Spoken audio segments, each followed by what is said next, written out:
समाजशास्त्र की कक्षा में सभी विद्यार्थियों का स्वागत है। कि जैसा कि कल का जो लेक्चर था उसमें नातेदारी की संज्ञाओं के बारे में आपको जानकारी दी, और आज उसी चैप्टर को आगे बढ़ाते हुए आज के लेक्चर में नातेदारी की रीतियाँ। जैसा कि कल थोड़ा सा इसके बारे में संक्षिप्त जानकारी दी थी, नातेदारी व्यवस्था के अंतर्गत रक्त और जो विवाह से संबंधित व्यक्ति हैं उनमें एक विशेष संबंध ही नहीं होता है, बल्कि विभिन्न प्रकार के संबंधों को अभिव्यक्त करने के लिए कुछ विशेष व्यवहारों और रीतियों का भी महत्व होता है। और इसी संदर्भ में आज जो पहला व्यवहार के सभी ढंगों को नातेदारी की रीतियाँ कहते हैं, और जो इसमें पहली जो रीति है वो परिहार है। परिहार अथवा विमुक्ता एक विशेष रीति है जिसके द्वारा कुछ विशेष नातेदारों को एक दूसरे से घनिष्ठ संबंध स्थापित करने से रोका जाता है। तो परिहार अथवा विमुक्ता एक विशेष रीति है जिसके द्वारा कुछ विशेष नातेदारों को एक दूसरे से घनिष्ठ संबंध स्थापित करने से रोका जाता है। तो परिहार संबंधी रीतियां दो विशेष संबंधियों को इस बात का निर्देश देती हैं कि वे एक दूसरे से प्रत्यक्ष अंतःक्रिया न करें, एक दूसरे से दूर रहें, जहाँ तक संभव हो एक दूसरे का नाम न लें अथवा उनसे बातचीत भी न करें। लोवी ने अपने अध्ययन में देखा, युकाधीर जो जनजाति है उसमें परिहार का उल्लेख करते हुए उन्होंने बताया कि इस जनजाति में बहू कभी भी अपने ससुर अथवा जेठ के चेहरे को नहीं देखती और न ही दामाद अपनी सास अथवा ससुर के चेहरे को देख सकता है। उन्हें यदि एक दूसरे के साथ बातचीत भी करनी होती है तो वो पहले ही पर्दा कर लेते हैं। ऐसे अनेक एग्जाम्पल मिलेंगे। अगर आप अपनी कम्युनिटी के बारे में भी देखते हैं तो उसमें भी कुछ इस प्रकार के संबंध होते हैं, जैसे बड़े भाई और छोटे भाई की पत्नी, जो जेठ और बहू का जो संबंध होता है वो भी इसी प्रकार का परिहार संबंध होता है। तो ऐसे ही मामा और पत्नी, यानी कि एक पुरुष के मामा और उसकी पत्नी के बीच भी इस प्रकार के परिहार संबंध हमारे समाज में भी देखने को मिलते हैं। तो जनजातियों में इस प्रकार के परिहार संबंधों के अनेक उदाहरण देखने को मिलते हैं। जैसे अफ्रीका में जूलू जनजाति में सास और दामाद के पारस्परिक संबंध पर इस सीमा तक परिहार पाया जाता है कि यदि एक दामाद आकस्मिक रूप से अपनी सास को देख ले तो जो कुछ भी उसके मुंह में होता है उसे वो तुरंत थूक देता है। तो इस प्रकार के ये परिहार संबंध समाज में पाए जाते हैं।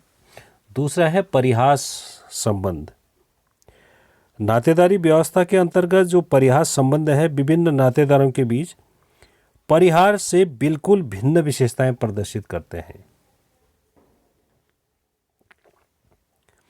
परिहास का अर्थ होता है हंसी मजाक अथवा व्यंग।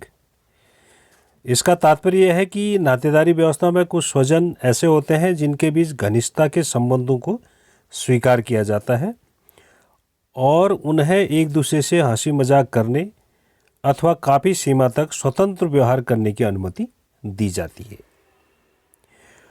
परिहास संबंध को ब्राउन ने इस प्रकार से परिभाषित किया है कि परिहास संबंध दो व्यक्तियों के बीच पाया जाने वाला वह संबंध है जिसमें एक पक्ष को प्रथा द्वारा यह छूट रहती है और कभी कभी उससे यह अपेक्षा की जाती है कि वह दूसरे पक्ष को तंग करे या उससे हंसी मजाक करे, लेकिन दूसरा पक्ष उसका कुछ भी बुरा न माने।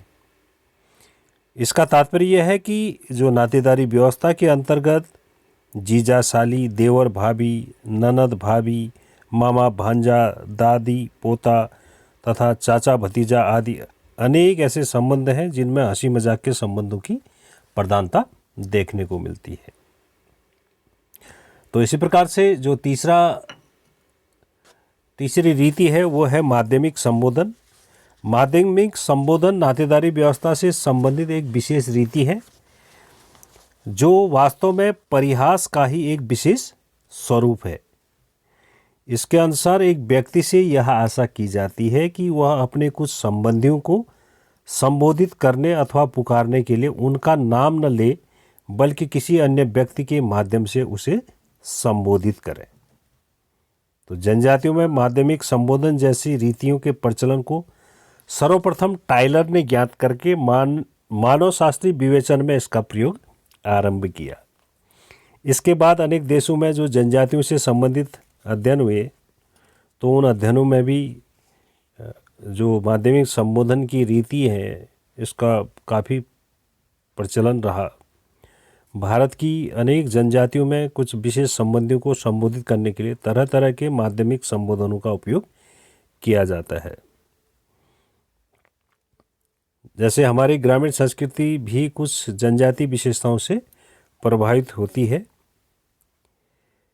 इसलिए ग्रामीण समुदाय में भी आज भी पत्नी के लिए अपने पति का नाम लेना अथवा विवाहित स्त्रियों द्वारा अपने पति के परिवार के बड़े लोगों के नाम का उच्चारण करना भी वर्जित होता है। जैसे थारू जनजाति में स्त्रियों की स्थिति पुरुषों से उच्च होने के बाद भी स्त्रियां अपने पति, सास, ससुर, जेठ अथवा अधिक आय के अन्य नातेदारों का नाम उच्चारण नहीं करती हैं। तो इस प्रकार से अनेक जनजातियों में माध्यमिक संबोधन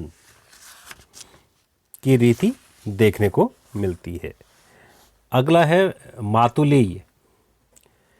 जो जनजातीय समाजों में मातुलेय नातेदारी की एक विशेष रीति है जिसका संबंध मुख्य रूप से मातृसत्तात्मक परिवार व्यवस्था से होता है। यह रीति एक ऐसे प्रचलन को स्पष्ट करती है जिसमें बच्चों का अपने पिता की अपेक्षा मामा से अधिक संबंध होता है। जो ये मातुलेय है उसमें बच्चों का अपने पिता की अपेक्षा मामा से अधिक संबंध होता है। और जिन समाजों में मातुलेय का प्रचलन है वहाँ बच्चों से यह आशा की जाती है कि वो पिता अथवा किसी भी दूसरे नातेदार की तुलना में अपने मामा का सबसे अधिक आदर करें, मामा के प्रति अधिक से अधिक उत्तरदायित्व को पूरा करें और कोई भी महत्वपूर्ण कार्य मामा की अनुमति के बिना न करें। तो ये मातुलेय जो ये मातुलेय जनजातियों में इस प्रकार की रीति काफ़ी देखने को मिलती है। और इस रीति के अंतर्गत पारिवारिक विषय में मामा के अधिकार को ही प्रमुखता दी जाती है। मामा से ही यह अपेक्षा की जाती है कि वो अपने भांजे को ही अपनी संपत्ति का उत्तराधिकारी बनाए तथा उसे सभी प्रकार का प्रशिक्षण भी दे। अगली जो रीति है वो है पितृभगिनी अधिकार। जिस प्रकार मातृसत्तात्मक परिवार में मामा का विशेष अधिकार होता है उसी प्रकार अनेक पितृसत्तात्मक परिवारों में बुआ अथवा पिता की बहन को विशेष महत्व और अधिकार देने का प्रचलन पाया जाता है और इस रीति को पितृभगिनी अधिकार कहा जाता है। और इसी संबंध में डॉक्टर रिवर्स ने जो अध्ययन किया तो जिसमें उन्होंने देखा कि जनजातियों में इस रीति का प्रचलन देखने को मिलता है, लेकिन साथ ही उसे अपनी बुआ की संपत्ति का, जैसे वैक्स द्वीप में एक व्यक्ति अपनी माँ की अपेक्षा बुआ का कहीं ज़्यादा आदर करता है, लेकिन साथ ही उसे अपनी बुआ की संपत्ति का इच्छा के अनुसार उपयोग करने की भी पूरी स्वतंत्रता दे दी जाती है। और जो बुआ है बुआ को ही अपने भाई की संतानों के लिए जीवन साथी का चुनाव करने का भी अधिकार दिया जाता है। दक्षिण अफ्रीका की अनेक जनजातियों में बच्चे बहुत कम आयु से ही अपनी बुआ के साथ रहना आरंभ कर देते हैं और वहीं उन्हें अपनी संस्कृति का प्रशिक्षण प्राप्त होता है। इसी प्रकार से भारत की जो टोडा जनजाति है में बच्चे का नामकरण करना बुआ का ही अधिकार होता है। इसके बाद जो अंतिम रीति है वो है सह प्रसविता या सहकष्टी। तो इसके नाम से ही स्पष्ट हो रहा है, नातेदारी व्यवस्था से संबंधित जो सहकष्टी एक विशेष रीति है जिसका संबंध गर्भकाल तथा प्रसव के समय से है। जो सहकष्टी या सहकष्टिता से मिलती जुलती रीतियां अनेक जनजातियों में पाई जाती है, लेकिन यहाँ पर हम बात करेंगे खासी जनजाति में यह बहुत स्पष्ट रूप से देखने को मिलता है। इस रीति के अनुसार पत्नी के गर्भकाल तथा प्रसव के समय पति को उन सभी कष्टों का प्रदर्शन करना पड़ता है जैसे कष्ट उस अवधि में उसकी पत्नी महसूस करती है। जैसे एग्जाम्पल के लिए पति को भी अपनी गर्भवती पत्नी के समान ही भोजन करना होता है और कष्ट अनुभव करने पड़ते हैं तथा उन सभी निषेधों के अंतर्गत रहना पड़ता है जिसकी एक गर्भवती स्त्री से आशा की जाती है। तो ये जो सहकष्टी जो रीति है, इस रीति के अनुसार एक पति को भी अपनी पत्नी के समान उसके गर्भावस्था में जो जो निषेध उसके द्वारा पत्नी के द्वारा किए जाते हैं वो सब निषेध उसके पति को भी करने होते हैं। तो इस प्रकार से ये सहप्रसविता या सहकष्टी एक रीति है। तो इन जो आपको 6 रीतियों के बारे में थोड़ा सा चर्चा की गई थी, तो इसमें परिहार एक तरफ से प्रतिबंध और दूसरा परिहास, मजाक या हंसी मजाक जिसको हम कह सकते हैं। तीसरा जो माध्यमिक संबोधन है, नाम लिए बगैर उनको संबोधित करना। और मातुलेय, इसमें पिता की अपेक्षा मामा को ज़्यादा महत्व देना। और पितृभग्नी अधिकार, माँ की अपेक्षा बुआ को ज़्यादा महत्व देना। और अंतिम जो सहप्रसविता या सहकष्टी है, सहकष्टी में एक पति के द्वारा पत्नी के प्रसव काल के दौरान जो भी निषेधों का पालन किया जाता है, उन निषेधों का पालन उसके पति को भी करना होता है, जो एक गर्भवती उस पत्नी के द्वारा ये निषेधों का पालन किया जाता है। तो ये कुछ नातेदारी की रीतियां थी। और नेक्स्ट जो इसका अंतिम होगा वो नातेदारी का सामाजिक महत्व, इसके बारे में हम आपको नेक्स्ट डे में बताएंगे। आज का लेक्चर यहीं पर समाप्त करते हैं। Thank you.